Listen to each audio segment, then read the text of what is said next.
En julio de 1518, en Estrasburgo, una mujer comenzó a bailar sin motivo. No podía detenerse. En días, se unieron cientos. Bailaban sin música, día y noche, hasta colapsar. Algunos murieron por agotamiento o fallo cardíaco. Las autoridades, creyendo que era una enfermedad física, contrataron músicos y construyeron escenarios. El brote empeoró. Tras semanas de desesperación, los afectados fueron enviados a un santuario en las montañas. Allí, el fenómeno cesó. Se ha sugerido que la causa pudo ser el ergotismo, una intoxicación provocada por un hongo alucinógeno que crece en el centeno y puede causar convulsiones, delirios y pérdida de control. Pero nunca se halló una explicación concluyente. Y lo más inquietante es que nadie ha podido asegurar que no vuelva a ocurrir. Estrasburgo, julio de 1518. El sol se abría paso con desgana sobre los tejados de tejas ennegrecidas, y el aire ya olía a trigo fermentado, sudor estancado y ceniza de misas mal rezadas. El verano había entrado como una fiebre, sin anuncio ni consuelo. En las plazas, las campanas daban las horas con el sonido apagado de quien no espera respuesta. Nadie hablaba del hambre con palabras.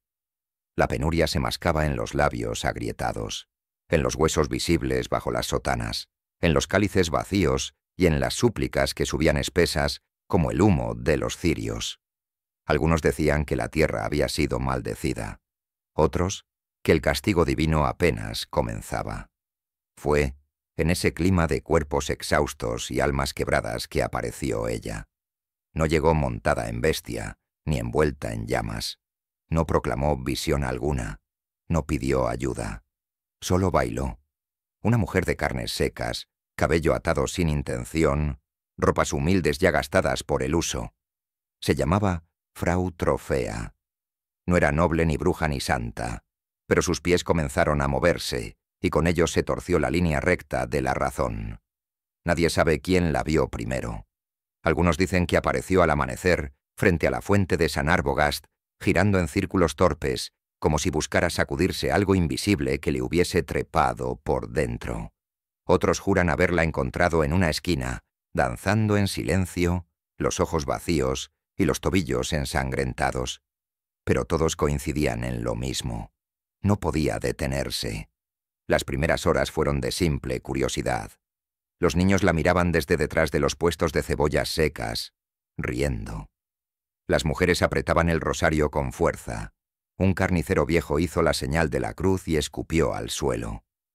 Pero para el segundo día, la inquietud se había instalado en los umbrales. Y para el tercero, el miedo ya caminaba por las calles con el rostro de esa mujer. No hablaba, no comía, no respondía a nada. Danzaba como empujada por una fuerza que no estaba allí. Sus rodillas temblaban, pero no cedían. Su vestido, empapado de sudor, se pegaba como segunda piel. Cada giro parecía restarle algo: lucidez, carne, alma.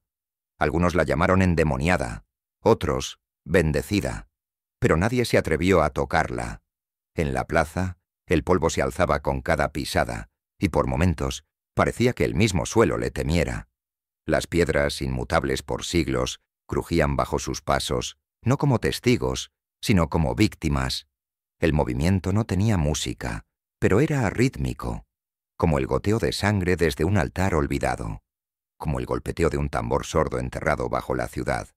Los ancianos recordaban: «Es como en Aquisgrán», murmuraban, o como en Erfurt, cuando los niños danzaron hasta caer. Pero el murmullo no era consuelo. El pasado solo traía más sombras. En la casa del concejo, los ediles discutían, irritados. En la iglesia, los curas debatían pecados sin nombre. Y en las calles, el pueblo observaba. A veces, la danza parecía detenerse. Frau Trofea se tambaleaba, caía de rodillas. Respiraba con fuerza, los ojos cerrados como si por fin fuese a despertar. Pero entonces, un espasmo la devolvía al ritual. Los pies se alzaban. El cuerpo giraba, el aire volvía a partirse con cada vuelta, y el sol seguía su curso, y la ciudad no intervenía, y al tercer día, cuando todos esperaban ver su cadáver, ella aún danzaba. La cuarta mañana trajo un cielo plomizo, cubierto por nubes que no descargaban lluvia, sino una luz sucia, blanquecina, que hacía arder los ojos y acentuar las arrugas. En la plaza, el cuerpo de Frau Trofea aún se movía, aunque con menos fuerza. Sus pies, ennegrecidos por el polvo y la sangre seca, golpeaban el suelo como en un acto de obstinación contra lo humano. El vestido colgaba en jirones, pegado a la piel por capas de sudor, como si hubiese nacido con ella. Los vecinos ya no se reunían por curiosidad, sino por un impulso más denso, más oscuro. Un silencio expectante se formaba a su alrededor, como si todos compartieran un presentimiento que no sabían nombrar. Algunos evitaban pasar cerca, rodeando manzanas enteras para no verla. Otros, sin embargo, se quedaban de pie durante horas, como hipnotizados. Era en ellos donde algo comenzó a cambiar. El primero fue un muchacho del barrio de los Tejedores. Tenía apenas 16 años y se llamaba Martin Götz, aunque su nombre jamás fue registrado en los documentos oficiales. Se decía que aquella mañana, al observar los giros erráticos de Frau Trofea, el joven se persignó, bajó la mirada, y al alzarla de nuevo, algo en su expresión ya no era el mismo. Dio un paso hacia adelante, luego otro, y de pronto, su cuerpo comenzó a seguir un ritmo que no se escuchaba. No gritó, no pidió ayuda, no pareció sorprendido. Simplemente se sumó al movimiento. En cuestión de minutos, una mujer embarazada, testigo de la escena, empezó también a moverse. Con los ojos cerrados y los labios temblando, levantó los brazos al cielo, giró sobre sus talones y comenzó a dar vueltas. Su esposo intentó detenerla, sujetarla por los hombros, pero ella lo empujó con una fuerza que no parecía suya y volvió a danzar como si cada músculo la llevara lejos de este mundo. Antes del anochecer, ya eran 9 los que no podían detenerse. A la luz mortecina de las velas, danzaban en grupos dispersos, en callejones, en patios, junto a las fuentes. Algunos lloraban mientras lo hacían, como si su cuerpo fuera una prisión de la que no podían escapar. Otros reían, pero con esa risa vacía que emite el alma cuando ha olvidado cómo llorar. El concejo, alarmado, se reunió por segunda vez en menos de una semana. Las puertas del ayuntamiento se cerraron con fuerza, y tras los vitrales se adivinaban las sombras de voces exaltadas y gestos desesperados. Se discutió si debía intervenir la guardia, si se trataba de una brujería o de una enfermedad natural. Un médico, con el rostro pálido como el hueso, habló de humores alterados por el calor, de sangre hirviendo bajo la piel. Un religioso propuso traer reliquias de santos. Otro, más joven, habló de penitencia y de la necesidad de aceptar el castigo sin rebelarse. Mientras los poderosos debatían, la ciudad seguía contagiándose. Para el final de la semana, el número había ascendido a más de 30. Algunos caían al suelo por momentos, jadeando, con las manos laceradas y las piernas convertidas en látigos de carne. Pero bastaba un instante de reposo, un susurro en el oído, un nuevo tambor de pies al fondo. Y volvían a levantarse, atrapados en el mismo rito inexplicable. Las familias comenzaban a encerrar a sus parientes, tapiando puertas con maderos, cubriendo ventanas con telas bendecidas, rociando umbrales con vinagre hervido y agua consagrada. Pero nada parecía surtir efecto. El fenómeno no se detenía. Los danzantes se escabullían, huían de noche, saltaban por balcones o se lanzaban a las calles como si una voluntad superior los empujara desde adentro. Los sacerdotes iniciaron pequeñas procesiones. Portaban crucifijos, incensarios y salmos en voz alta. Bendecían esquinas, tejados, pozos. En las paredes de piedra húmeda se pegaban oraciones escritas a mano, junto a trozos de pan duro o fragmentos de ropa interior, ofrecidos como amuletos improvisados. Pero los danzantes no se inmutaban. Giraban incluso al paso de las reliquias, ignorando a los hombres santos como si pertenecieran a otro plano. Y mientras tanto, algo más se empezaba a percibir en el aire. No era solo el hedor de cuerpos exhaustos, ni el incienso que ya no ocultaba el miedo. Había un aroma más profundo, más viejo, una mezcla entre tierra mojada y carne demasiado tiempo expuesta al sol. Los perros la olían primero, retrocediendo con gruñidos bajos. Luego, los niños empezaron a tener pesadillas. Una madre, al despertar sobresaltada por los gritos de su hijo, afirmó que en su sueño había visto a los danzantes, sin ojos, arrastrando cadenas invisibles, conducidos por sombras con rostro de estatua. Los comerciantes cerraban sus puestos más temprano. Los mercados se vaciaban. Nadie confiaba en nadie. Se decía que bastaba cruzar la mirada con un danzante para perderse también. Que la enfermedad no se transmitía por el aliento ni por la sangre, sino por una mirada maldita que se alojaba en el alma. Algunos comenzaban a abandonar la ciudad. Otros, a cavar pozos secretos en los que esconder a sus seres queridos. Un carpintero encerró a su hija de 12 años en una despensa, encadenada, tras verla agitar los dedos al ritmo de un tambor invisible. El herrero del Puente Viejo ahorcó a su esposa por temor a que bailara. Luego, se entregó al templo, cubierto de cenizas, diciendo que prefería verla muerta que danzando. La epidemia, aún sin nombre, se había instalado en la conciencia colectiva. Ya no se trataba de cuerpos moviéndose sin control, sino de una ciudad entera respirando al ritmo de un temor nuevo. Era como si Estrasburgo hubiese abierto un ojo oculto bajo sus adoquines, y ahora mirara al cielo preguntándose si los dioses, en su mudez cruel, reirían al verlos girar. Y mientras tanto, en medio de todo, Frau Trofea seguía danzando. No lideraba, no hablaba, no señalaba a nadie, solo giraba. A veces caía, a veces se arrastraba. Pero su cuerpo, como un reloj que no conoce descanso, volvía siempre a levantarse. La epidemia ya no era ella. Ella era solo el inicio. Las autoridades, superadas por el pavor y la incomprensión, hicieron lo que los hombres hacen cuando no comprenden nada.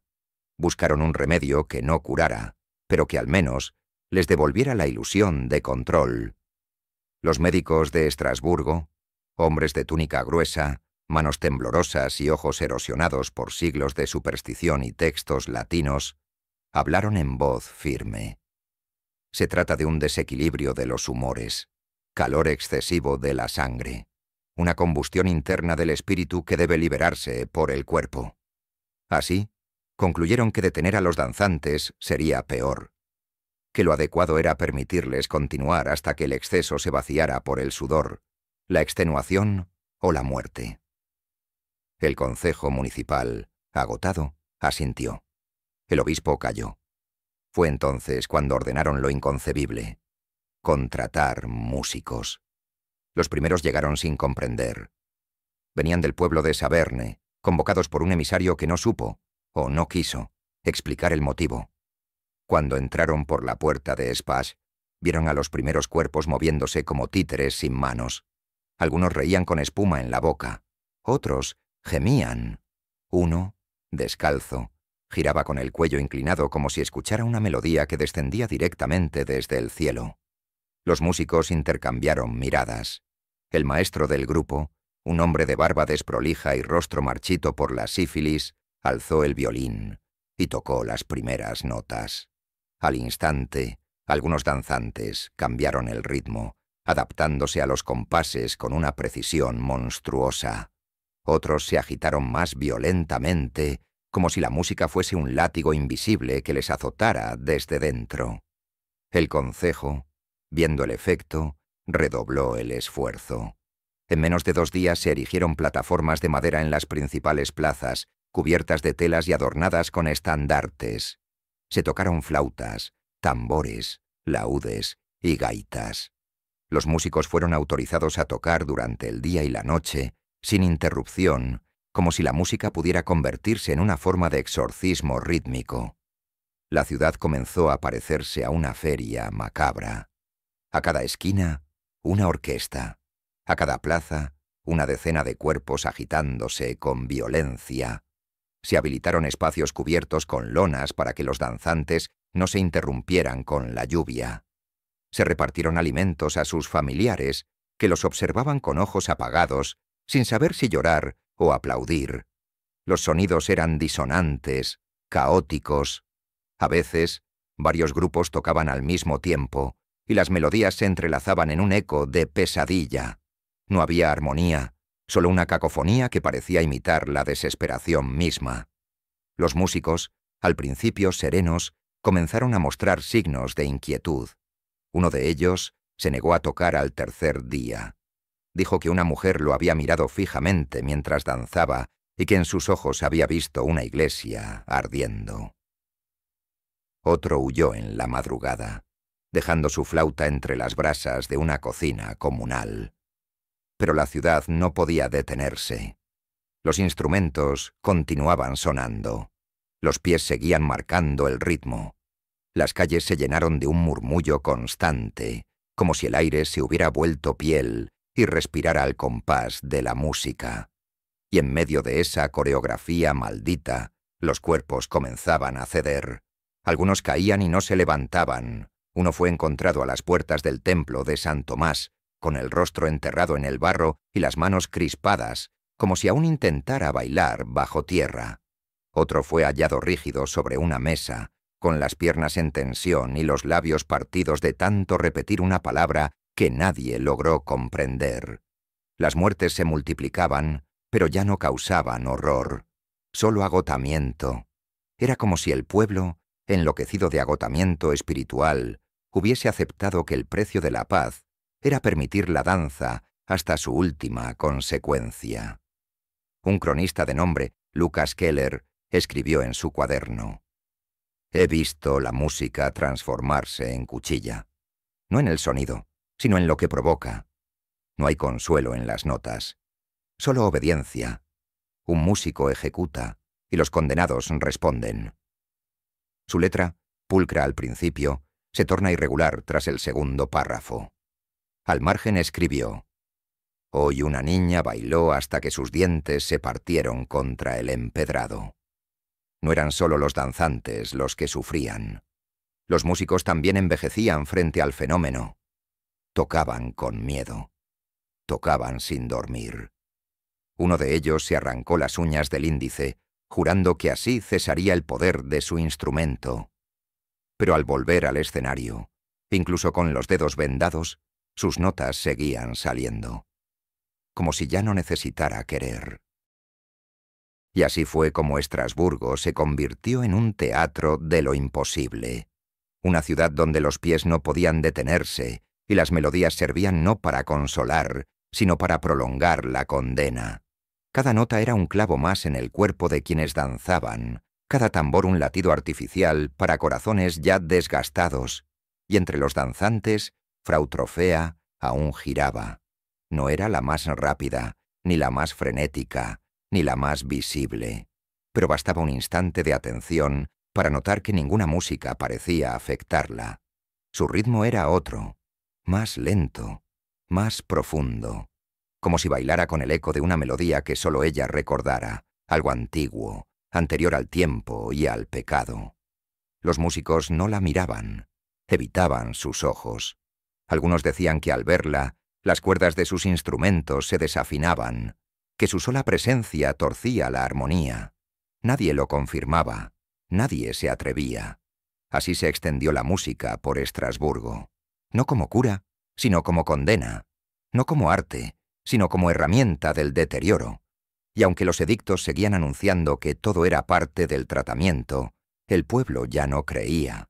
Sabían, en lo más profundo de sus cuerpos, que algo había sido invocado, y que aquello que se alzaba con cada melodía no era alivio, era otra cosa, más vieja, más oscura, y aún no había alcanzado su punto más alto. A la segunda semana, Estrasburgo dejó de contar danzantes y comenzó a contar cuerpos. Los primeros colapsos habían sido recibidos con incredulidad. Un hombre se desplomó en plena plaza de los curtidores, convulsionando con espuma en la boca, el cuello torcido como si alguien invisible lo hubiera sujetado por detrás. Murió sin soltar palabra. Lo cubrieron con una manta y lo arrastraron hasta una carreta de heno. El acto fue rápido, mecánico. Nadie lloró. Nadie rezó. Nadie quiso ver. Como si ocultar el cadáver bastara para negar su causa. Pero no se detuvieron. Al día siguiente, una niña de 12 años del barrio de los Toneleros cayó de rodillas mientras bailaba. Su madre, que la había estado observando con los labios partidos por la desesperación, también danzaba. Cuando la niña dejó de moverse, ella no lo notó. Siguió girando en torno al cuerpo, los ojos perdidos, las manos alzadas como si suplicara al vacío. Fue un anciano quien recogió a la niña, la llevó en brazos hasta la iglesia más cercana y dejó su pequeño cuerpo junto al altar, sin palabras ni confesión. Las muertes se multiplicaron como una infección invisible. Las autoridades intentaron ocultarlo. El concejo ordenó que los cuerpos no fueran exhibidos, que se enterraran sin ceremonia, lejos de los caminos principales. Se trazaron rutas secretas para transportarlos durante la noche, y se pagó a sepultureros con doble tarifa para mantener el silencio. Pero el olor se escapaba de las tumbas recién abiertas. Era un hedor espeso, como grasa rancia mezclada con hierro, que se metía por las ventanas y trepaba las paredes de las casas como hiedra maldita. Las crónicas, al principio firmes y meticulosas, empezaron a quebrarse.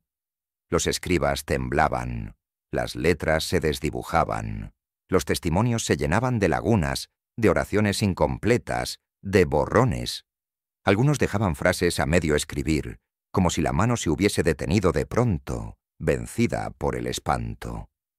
Un documento médico del convento de Santa Clara registra 3 muertes en un solo día, todas mujeres, todas halladas con los brazos en cruz y los ojos abiertos, como esperando una absolución que no llegó. Las descripciones se volvieron más crudas. Había cuerpos desgarrados por dentro, músculos reventados por el esfuerzo, corazones que simplemente cedían tras días sin descanso. Algunos morían de pie, otros caían como estatuas derribadas, con la rigidez de los condenados.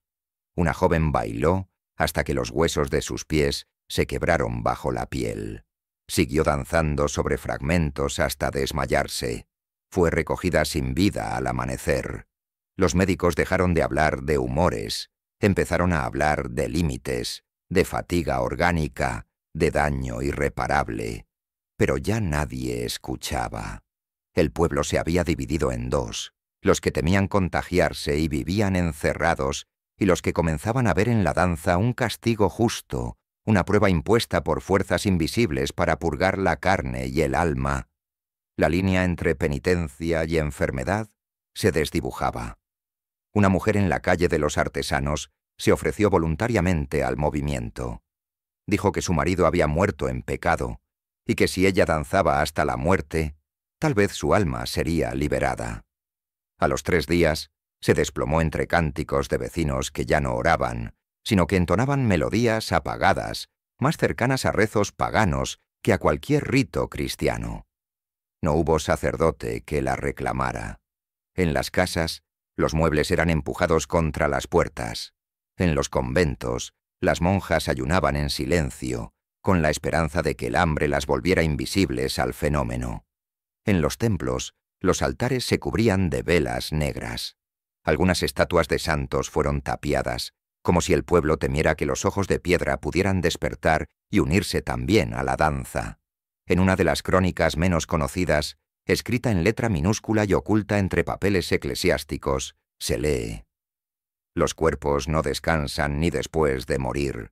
He visto a un danzante muerto con los tendones aún temblando bajo la piel. Su viuda lo veló sin encender luz. Dijo que si la vela ardía, él podría levantarse otra vez». Y aún así, nadie proponía detener la música. Nadie sugería el fin de la danza. Era como si la ciudad, sometida a una voluntad mayor, hubiese aceptado su rol en el sacrificio. Tocaban, danzaban, colapsaban. Y el ciclo se repetía. Al final de la tercera semana, los registros hablaban de decenas de muertos. Algunos se descomponían en mitad de la calle, sin que nadie los tocara. Otros eran arrastrados hasta el hospital de los pobres, donde los monjes les cerraban los ojos y los dejaban alineados en los pasillos, en espera de la carroza nocturna. El suelo estaba manchado. Las manos estaban cansadas. Las almas estaban ausentes. Y sin embargo, en medio de todo, Frau Trofea seguía allí. Su cuerpo parecía más ligero, como si hubiese perdido masa con cada día de movimiento. Sus ojos no miraban a nadie, pero todos sentían que los atravesaba. Ya no sangraba. Ya no jadeaba. Su danza no era la de un cuerpo en agonía, sino la de un símbolo que no se cansa. Algunos decían que ella ya no era humana, que se había vaciado de todo lo que la hacía carne, y que ahora danzaba por voluntad de algo que no tenía nombre. Los cuerpos seguían cayendo, y mientras el polvo se levantaba con cada paso, la ciudad comprendía que nada de lo que ocurría respondía a la lógica. La muerte no llegaba como castigo, ni como consecuencia. Llegaba como parte del ritmo, como parte del rito, y ya era demasiado tarde para detenerlo. Durante siglos, la Iglesia había sostenido que el mal tenía nombre, rostro y forma. El diablo, tentador de los hombres, causante de todos los desórdenes del cuerpo y del alma. Cada plaga, cada hambruna, cada parto maldito podía, en última instancia, atribuirse a la falta de virtud o a la voluntad de Dios. Pero en julio de 1518, en Estrasburgo, algo ocurrió que ninguna homilía pudo contener. La primera procesión fue tímida. Un grupo de frailes, guiados por el abad Maternus, cruzó las calles centrales portando la cruz mayor del monasterio de San Aurelio.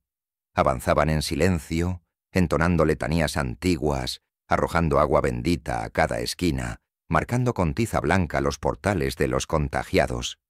A su paso, los danzantes no reaccionaban, ni se alejaban, ni se alteraban. Continuaban girando, jadeando, pisoteando el empedrado como si la fe que les ofrecían fuera una lengua muerta. Un niño, de rostro sucio y ropas hechas jirones, se detuvo un instante al verlos pasar.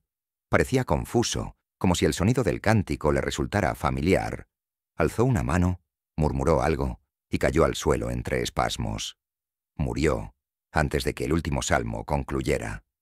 Uno de los frailes se arrodilló a su lado y rezó en voz baja. El resto apretó el paso.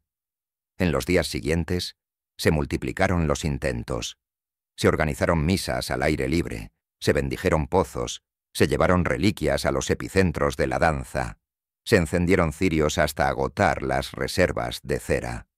La imagen de la Virgen Negra fue colocada en la plaza del mercado y rodeada por una muralla de incienso y salmos.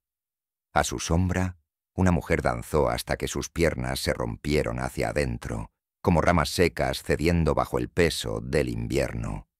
Las campanas repicaban sin cesar. Los sacerdotes ayunaban, se proclamaron días de penitencia y se invitó a la población a confesar en masa. Pero las colas para la confesión eran cortas y los confesionarios se llenaban más de silencios que de pecados. Nadie sabía qué decir. ¿Qué culpa se podía asumir cuando ni siquiera se comprendía la naturaleza del castigo?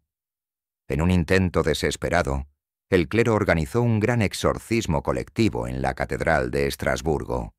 Reunieron a decenas de danzantes, sujetados a la fuerza por miembros de la guardia y por voluntarios temblorosos. Se los colocó frente al altar mayor, entre cánticos, campanas y rezos guturales. El obispo, con las manos temblando bajo los anillos de oro, recitó fórmulas en latín, roció con agua bendita los cuerpos contorsionados y gritó el nombre de Cristo hasta que su voz se quebró. Uno de los danzantes, un anciano conocido como Ulrich, que había sido escriba del convento, se echó a reír. No una risa burlona, sino profunda, desesperada, Una risa que no parecía humana. Su mandíbula se desencajó, su cuello giró más de lo que debía, y entonces comenzó a cantar.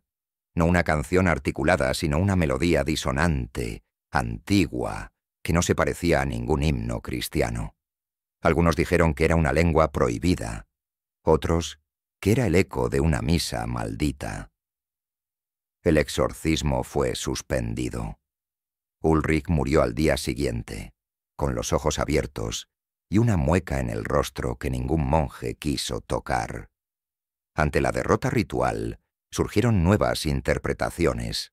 Unos afirmaban que se trataba de un castigo de Dios por la vanidad del pueblo, por los banquetes en tiempos de hambre, por los pecados ocultos tras los muros de piedra.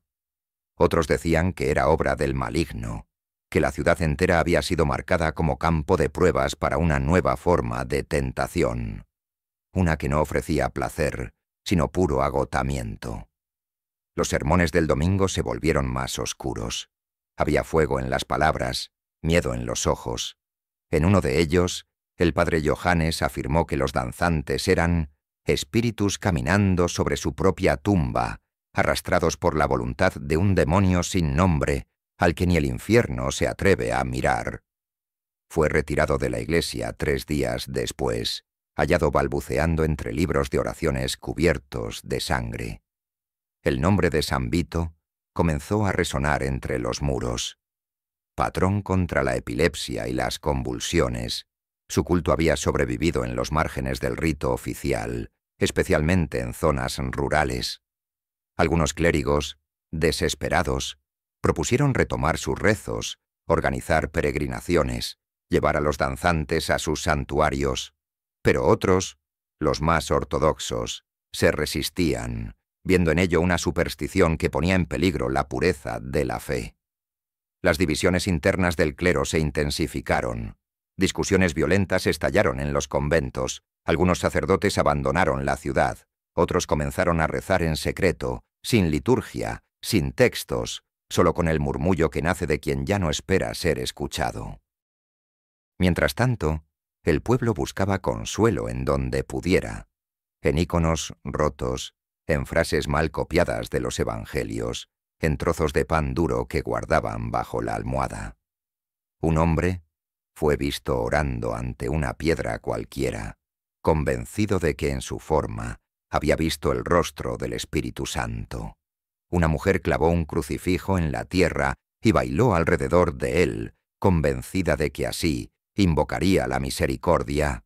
Murió de rodillas, con los labios partidos de tanto rezar. El clero, que había sido guía, se volvió espectador. Los sacerdotes bajaban la mirada cuando se cruzaban con los danzantes. Algunos se tapaban los oídos al oír los tambores. La catedral seguía abierta, pero vacía. Las campanas, oxidadas, ya no llamaban a nadie. Y el altar, antaño sagrado, parecía más un teatro que un santuario. Lo inexplicable había entrado por la puerta grande y se había sentado en la primera fila, burlándose en silencio de todos los que alguna vez creyeron tener respuestas. Y entre los pasillos oscuros del convento de San Gregorio, una monja anotó en su diario: «Si esto viene de Dios, que nos devuelva el silencio. Si viene del diablo, que nos diga su nombre. Pero si no es ni uno ni otro, entonces que alguien cierre las puertas del cielo, porque estamos solos». Nadie supo decir cuándo, exactamente, Estrasburgo dejó de parecerse a sí misma. Las calles seguían allí, los campanarios aún se alzaban contra el cielo sucio del verano, y el mercado mantenía sus toldos raídos. Pero algo había cambiado, algo que no se podía nombrar sin temor a convocarlo. El aire se había vuelto más espeso, más lento. Era como si la ciudad hubiese comenzado a soñar con los ojos abiertos, y sus habitantes, atrapados en ese delirio común, ya no pudieran distinguir vigilia de delirio. Los que no danzaban comenzaron a moverse de forma distinta. Caminaban despacio, sin rumbo claro. Evitaban hablar. Cuando lo hacían, sus palabras eran breves, suspendidas, como si temieran perturbar un equilibrio invisible. Las madres arrullaban a sus hijos incluso cuando dormían profundamente. Los hombres pasaban horas sentados frente a puertas cerradas, sin hacer nada.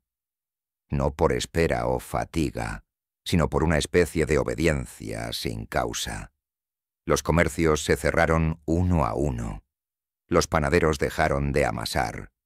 Los herreros ya no encendían el fuego. Las campanas, que durante siglos habían marcado el ritmo de la vida, bautizos, misas, funerales, permanecieron mudas, no porque estuvieran rotas, sino porque nadie se atrevía a hacerlas sonar.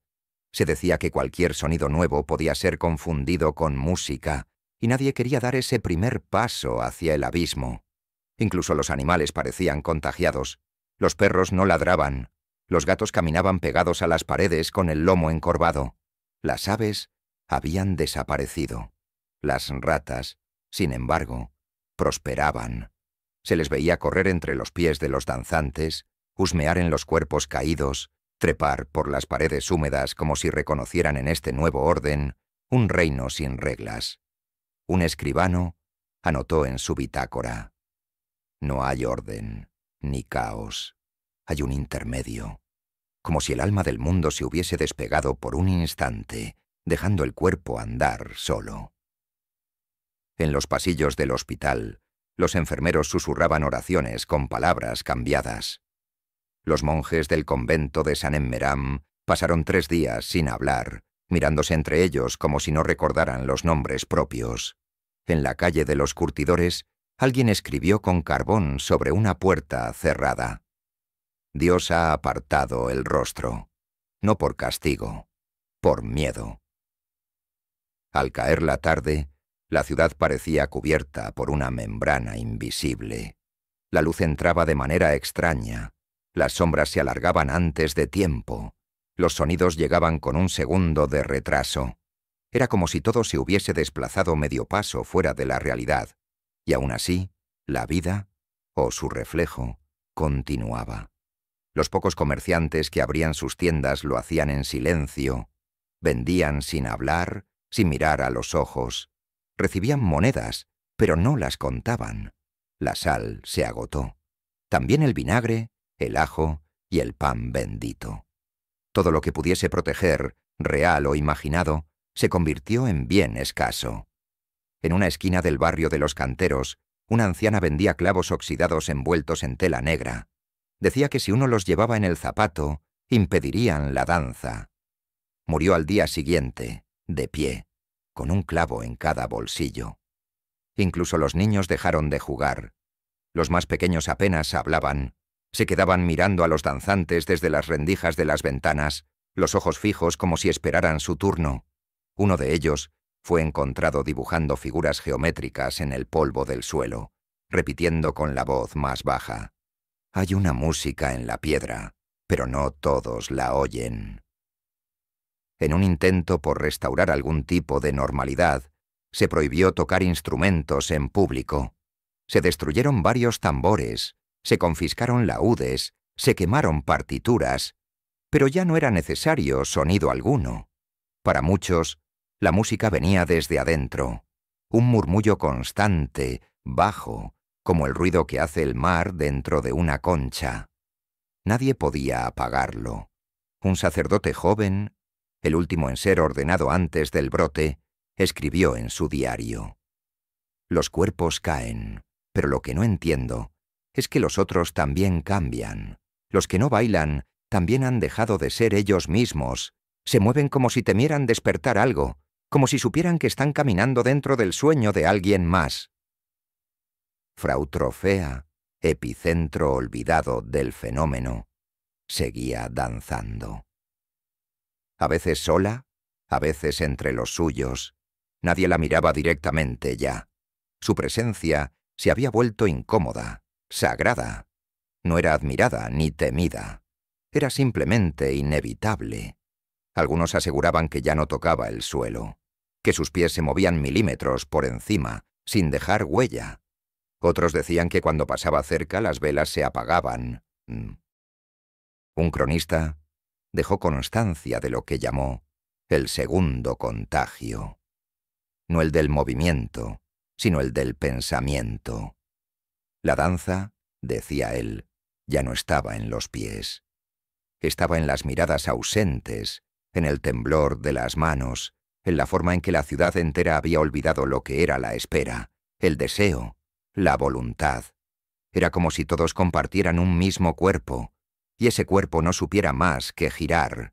Ya no era una epidemia, era una atmósfera, un estado del alma colectiva, una enfermedad que no se ve, pero que se respira.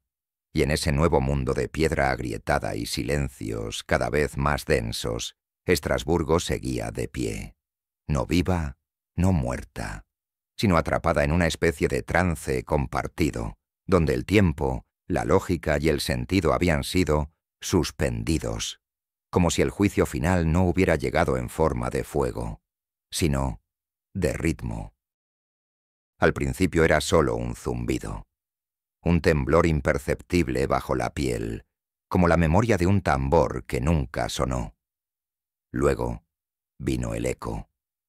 No uno que rebotara en las paredes, sino un eco que surgía de adentro, de lo más hondo del cuerpo, como si los huesos fueran cuerdas y el aire una lengua muda tratando de hacerlos vibrar. Para los danzantes, el mundo había cambiado de forma. Ya no era el mismo lugar de calles y techos, de relojes de sol y campanas. Ahora era un fluido espeso que los rodeaba por completo. Los colores se confundían.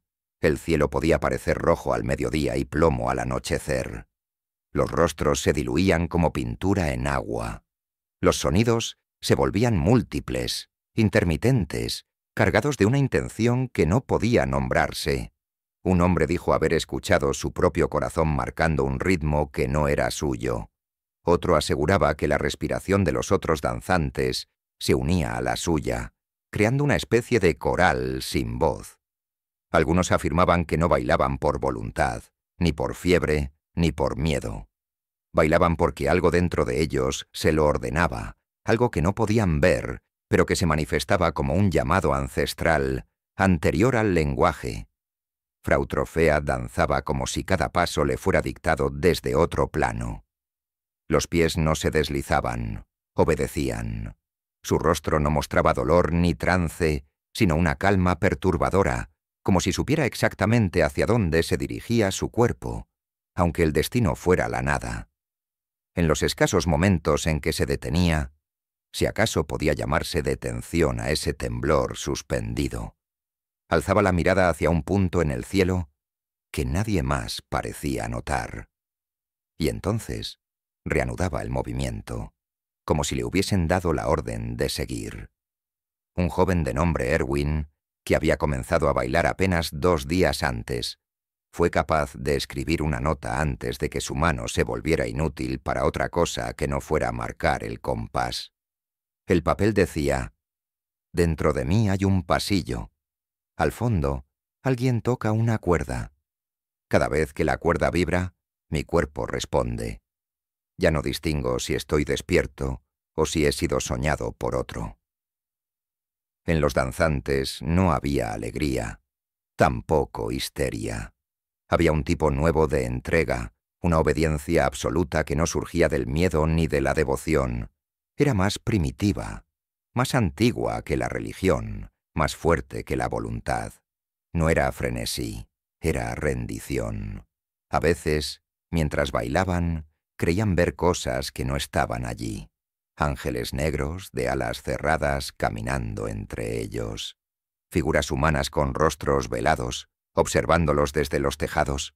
Animales de piedra que parpadeaban. Un niño danzante afirmó entre lágrimas haber visto a su madre fallecida, entre la multitud, danzando también, pero sin cuerpo. Otros hablaban de luces, no como antorchas o velas, sino como destellos suspendidos en el aire, flotando a pocos centímetros del suelo. Decían que se movían al ritmo de la danza, que se alejaban si uno intentaba tocarlas, pero que siempre volvían. Algunos las llamaban los ojos del juicio. Otros, simplemente, la música encarnada. Uno de los fenómenos más extraños fue documentado por un monje que observó en silencio desde el campanario. Notó que ciertos danzantes parecían entrar en sincronía sin mirarse, girando al mismo tiempo, con idéntica inclinación del cuello, idéntico ángulo de los brazos, como si compartieran una misma coreografía oculta.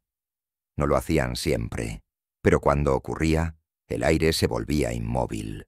Las palomas huían, incluso los relojes solares parecían detener su sombra por un instante. La música exterior, hacía tiempo, había dejado de importar. Podían bailar en completo silencio, sin ritmo marcado, sin testigos. El movimiento venía desde otra parte. Había quienes lo describían como un lenguaje corporal dictado por alguien que no hablaba.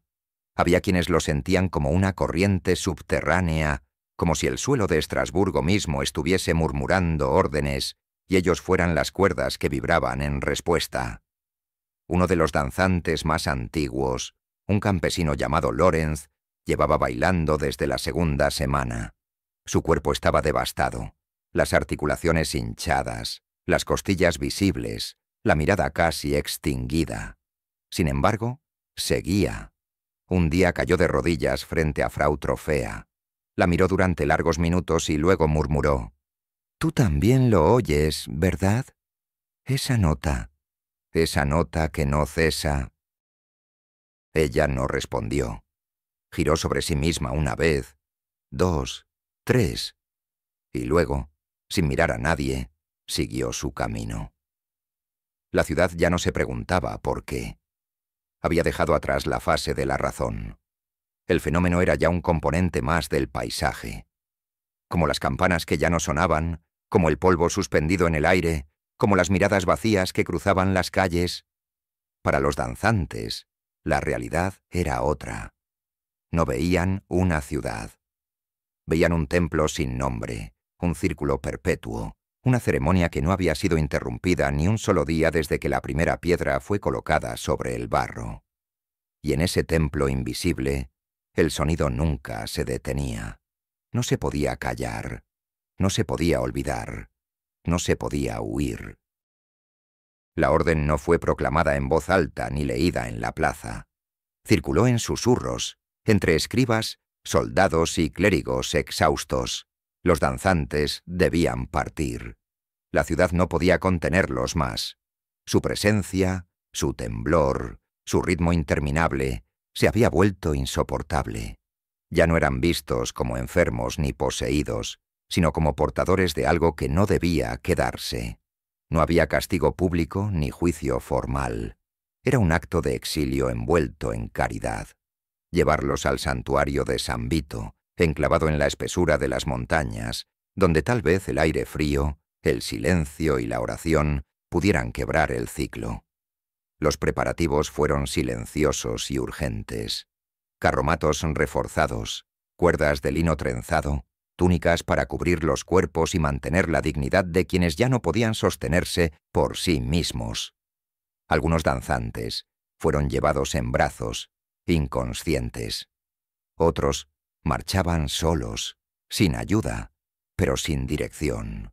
Simplemente seguían caminando, como si sus pies hubieran reconocido el camino antes que su conciencia. Unos pocos se resistieron, tratando de volver a las plazas donde habían caído por primera vez, como si su danza estuviera atada al polvo de aquel suelo.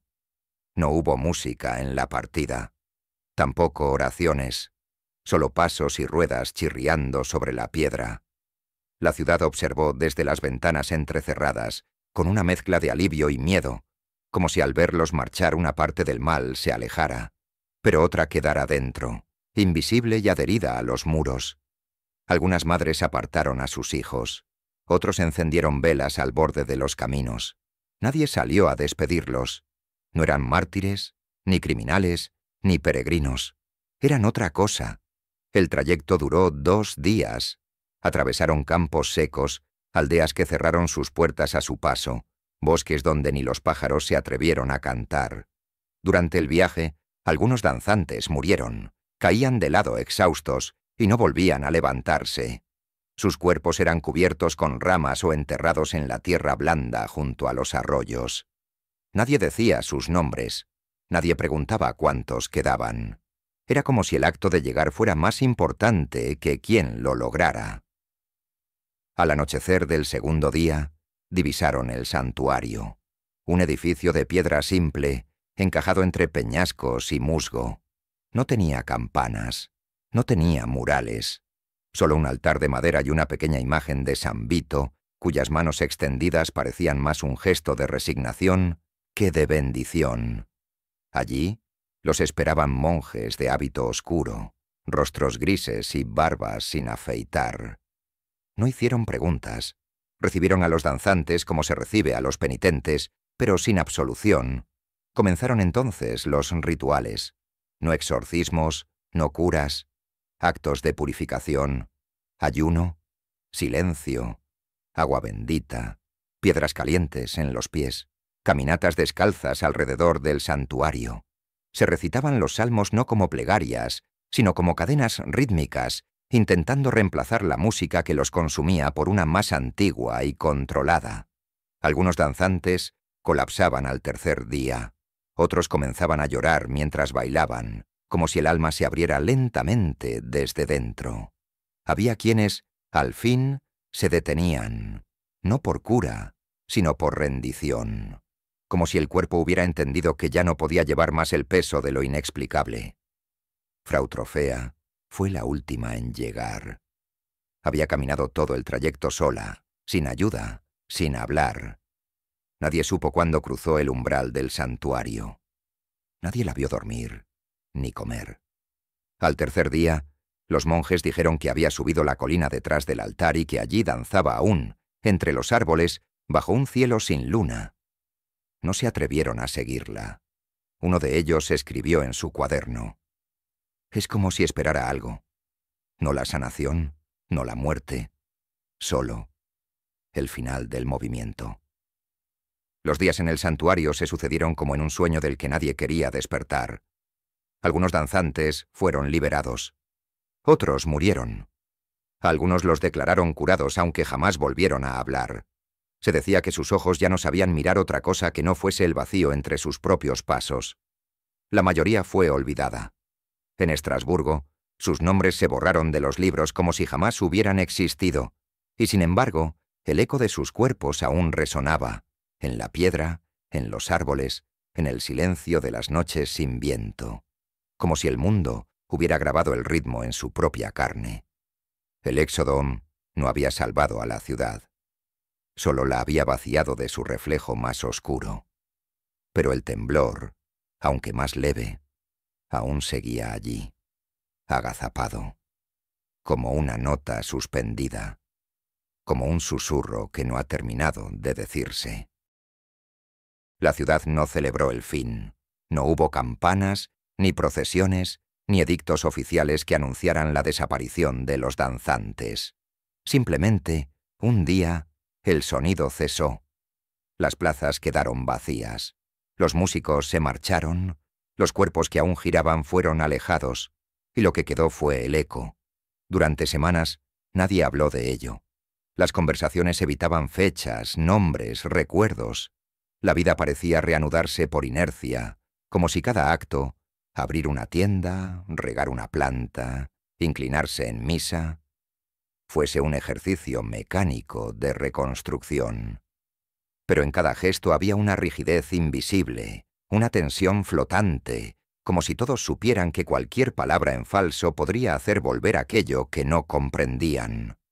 Los muertos fueron enterrados sin ceremonia. Los registros oficiales no mencionaron la danza, sino decesos por agotamiento o colapsos inducidos por condiciones extremas. Las cifras eran imprecisas, deliberadamente vagas. En algunos libros, el año 1518 aparece con menos anotaciones de lo habitual, como si la pluma hubiera vacilado. Las páginas, aún presentes, parecían más delgadas, como si no quisieran retener lo que se había vivido. Algunos familiares de los danzantes se marcharon sin aviso. Otros permanecieron, pero con los ojos clavados al suelo, como si hubieran aprendido a no mirar demasiado tiempo a ningún lado. Se decía que una madre, cuyo hijo había bailado hasta morir en la calle del mercado, visitaba cada noche la fuente donde comenzó todo y murmuraba los nombres al revés, convencida de que así desharía el hechizo. El Concejo Municipal se reunió una última vez para sellar los informes. Allí se acordó que los hechos no serían discutidos públicamente, ni en los sermones, ni en los festejos, ni en las actas civiles. Se les llamó los días del estremecimiento, y se cerró el asunto con un voto de silencio. Un escribano intentó objetar.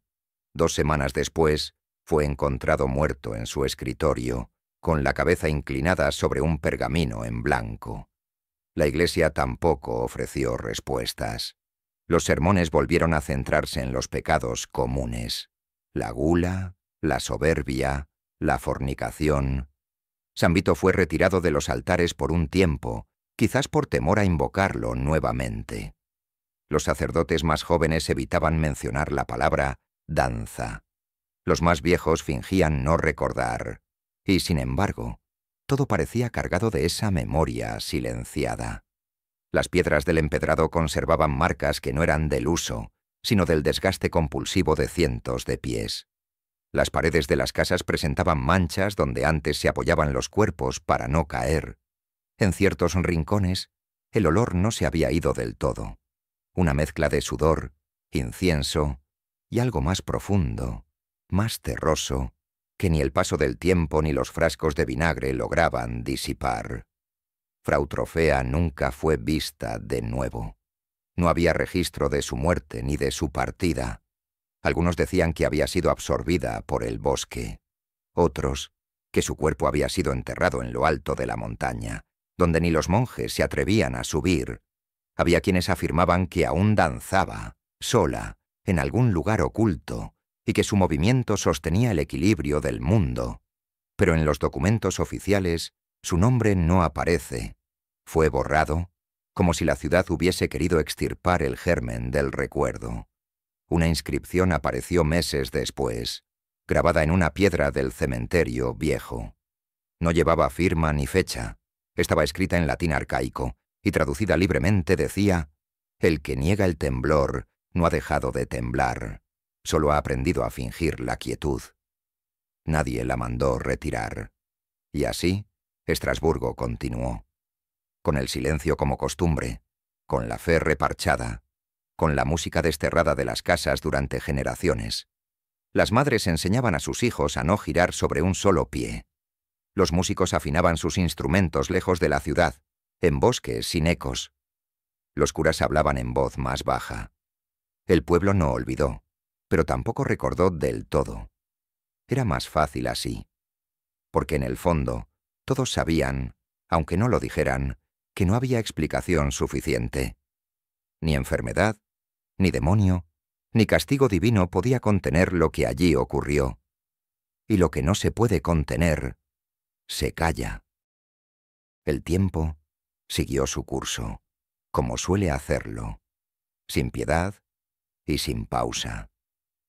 Las estaciones volvieron a girar sobre el calendario. La cosecha se reanudó con más o menos fortuna, y nuevas generaciones nacieron sin conocer el temblor, pero la piedra lo recordaba, también la madera, también el silencio. Los cronistas del siglo siguiente encontraron registros dispersos, notas marginales, cartas rotas, anotaciones médicas que evitaban palabras concretas. Johann Schilter, escriba del siglo XVII, recopiló lo que pudo. Llamó al evento una danza involuntaria que mató a muchos. No explicó más. En otra crónica anónima de 1519, se habla de un calor que sube desde los pies y consume el alma sin fuego. Y en ciertos márgenes de misales parroquiales se encuentra, garabateada con tinta débil, la expresión «Manus Dei in saltatione», la mano de Dios en el baile. Los eruditos modernos, siglos después, debatieron causas con frialdad académica. Algunos hablaron de histeria colectiva, de un pueblo al borde del colapso mental, aplastado por la miseria, la fe y la enfermedad. Otros propusieron el envenenamiento por cornezuelo del centeno, una toxina alucinógena que confundía los sentidos. Algunos más mencionaron epilepsias, coreas, trances religiosos. Todos, sin excepción, Intentaron explicar, pero en Estrasburgo las explicaciones nunca fueron suficientes, porque el recuerdo sobrevivía más allá del diagnóstico. Se instaló en los dichos del pueblo, en supersticiones que pasaron de madre a hija, en la forma en que ciertas esquinas eran evitadas al caer la tarde, en las casas donde nadie ponía música, en las familias que prohibían a los niños girar sobre sí mismos, aunque solo fuera por juego. En otros lugares se supieron de danzas similares. Aquisgrán, 1374. Centenares bailaron hasta desfallecer, gritando nombres de santos mientras sus pies sangraban. Erfurt, 1237. Un grupo de niños danzó por días, cruzando aldeas, hasta desaparecer. En el sur de Italia, durante siglos, se habló del tarantismo. Cuerpos que se agitaban tras la mordida de una araña, o tal vez por el peso de un pecado innombrable. Todas esas historias se parecían. Todas eran negadas, distorsionadas, minimizadas. Y sin embargo, todas persistían. Porque la danza no se quedó en los cuerpos que la ejecutaron, sino en la forma en que fue recordada, en los gestos de quienes sobrevivieron, en la negación voluntaria, en la frase a medio pronunciar, en las paredes que no fueron reparadas del todo, en las piedras que aún conservan una erosión irregular, como si alguien hubiese pisado ese mismo sitio durante horas, días, semanas, en una capilla olvidada, en lo alto del bosque que mira hacia Estrasburgo. Una piedra sin inscripción formal lleva talladas 3 palabras: Nemo saltat sine umbra. Nadie danza sin sombra, y esa sombra permanece, no bajo la cama, no entre las ramas, no en las iglesias vacías, permanece en la posibilidad, en el hecho simple y terrorífico de que no hay forma de saber qué se agitó en el corazón del pueblo aquel verano de 1518, y que tal vez no era una enfermedad, ni una posesión, ni un castigo. Tal vez era simplemente la grieta, una grieta abierta en la mente humana, por donde entró algo más antiguo que la peste, más profundo que la fe, más real que cualquier medicina. Y si entró una vez, puede hacerlo de nuevo. Porque el cuerpo recuerda, porque el ritmo no muere, porque en algún lugar, en el polvo de las calles, en el temblor de una rodilla, en el leve giro de un niño al jugar, la danza sigue allí, esperando.